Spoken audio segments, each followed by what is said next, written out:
Super star Krishna గారిది. అగ్గపెట్టుందా దమ్ముంటే పట్టుకోర షికావత్తు పట్టుకుంటే వదిలేస్తా సిండికేటు మళ్ళీ భుజాన గొడ్డలేసి నేను పోతారా అడుగుకేసి కమాన్. వాళ్ళు లేరు కానీ వాళ్ళ వాయిస్ ని మాత్రం దింపేస్తున్నారు. పాత వాళ్ళవి ఇంకా ఎవరు మంచిగా చేయగలరు? రేలంగి రేలంగి వాయిస్ తెలుసా మీకు? నేను చేయలేదు రేలంగి. ఓకే, సో ఇదే డైలాగ్ని సాయి కుమార్ గారు చెప్తే ఎలా ఉంటుంది?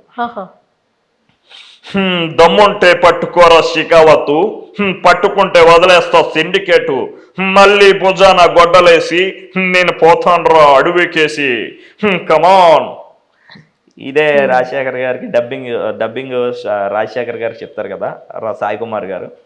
ఎట్లా ఉంటుందంటే, అదే అదే చాలా సంతోషమా జీవితం చెప్పింది, అదే అదే పుష్ప మంచి డైలాగ్ చెప్పాడు, అదే దమ్మంటే పట్టుకోరా షికావత్ పట్టుకుంటే వదిలేస్తా సిండికేట్, అదే నేను తీసిన గోరింటాక మీరు తీశారు కదా చూసారు కదా, అదే చూసారు కదా, నెక్స్ట్ నువ్వు ఒప్పుకుంటే నీతో తమలపాక అనే సినిమా చేస్తాను, అదే ఓకేనా మరి?